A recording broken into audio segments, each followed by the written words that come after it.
Hello everyone, last week was week 5 in season 3 2026 in iRacing.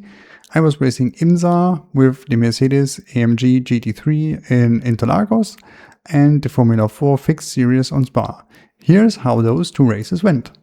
So, before we start with the race, I have to mention that I had to race without my race laps displays. We need to catch up to car number 28. Because race lap lock-in was not possible right before the race. Qualifying first lap was okay, but on the second lap I went off track here, so it was not valid.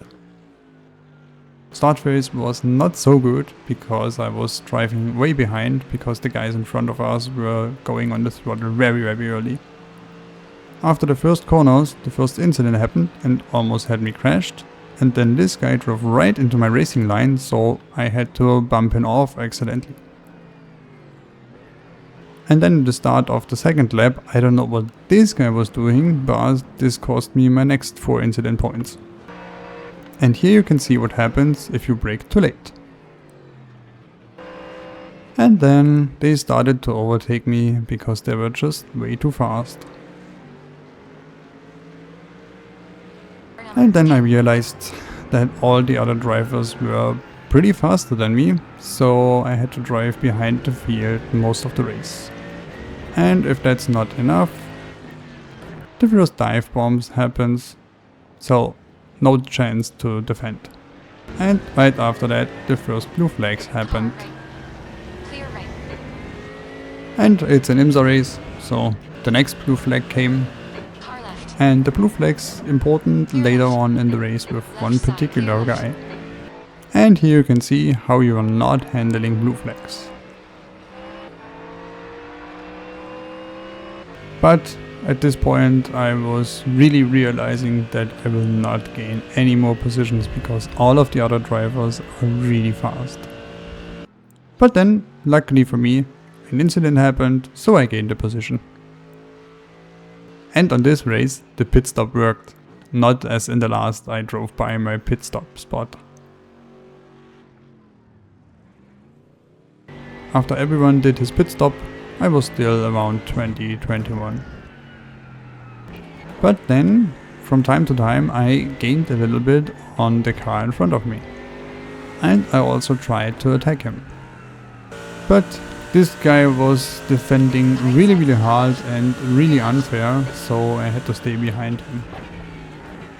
As you see here, he switches his driving lane aggressively to defend me. So I had no chance but to stay behind him. But as I mentioned earlier, one particular blue flag is really interesting, and this guy was getting close to us. He was pushing himself through us. It was not good for my incident points, but luckily for me, with this I could overtake the other guy. And on the last corners, the guy in front of me had probably some issues with his car because he was way too slow, so I took my chance right on the start-finish line to overtake him. In the end I was P17, which is not pretty bad, not pretty good, but for me it was really not good because I lost a lot of safety rating, half the safety rating to be precise, and that bothers me more than iRating. But up to Formula 4. The start was okay for a Formula 4 race. I wasn't quite really fast, I wasn't quite really slow. But I thought something might happen on the first corner at Spa because it's always a good point for incidents, but surprisingly nothing happened. And on Rouge, right after start, I was close to too wide with this guy, so I had to go off track here. The stewards have warned us about track limits. Keep it between the lines. And then at the end of the chemistry, what I was expecting from a 50 minutes Formula 4 race. It's on your right. But there's coming more. Right after that, the next incident happened. Incident in. This is what I was expecting from a 15 minutes race, but luckily for me, it didn't affect me. And I also got closer to these guys in front of me, but as I was seeing, they were not good drivers. So I waited, and at the bus stop it paid off, Clear right. but I was not sure what this guy was doing. He probably had some wheel damage because he almost drove into me. Clear left. But again, no incident happened for me.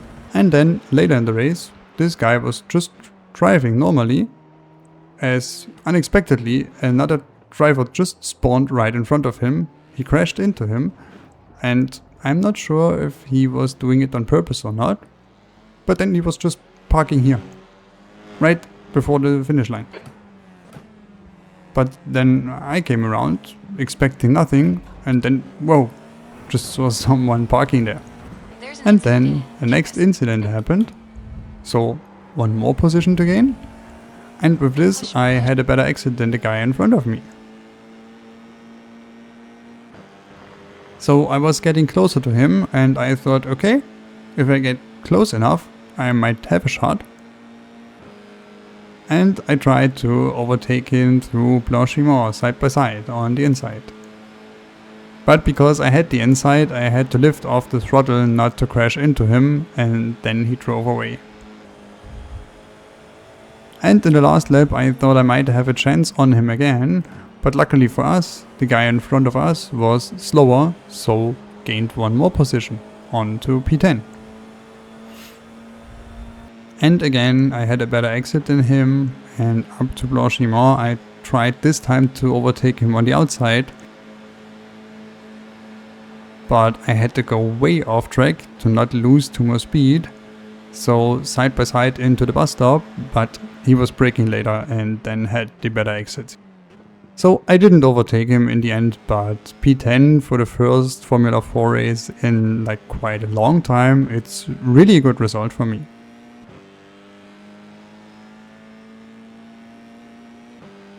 So in the end, I'm really happy with the result of my F4 race, but not really happy about the IMSA race, especially not regarding the safety rating. So, this is how the two races went. I'm still not happy about the IMSA race because I hate losing so much safety rating, but I'm quite happy about the result for the Formula 4 race because, yeah, I was not racing in a very long time Formula 4, so I'm happy about it. But yeah, I still want to gain some safety rating this week, hopefully. So, see you on the next race.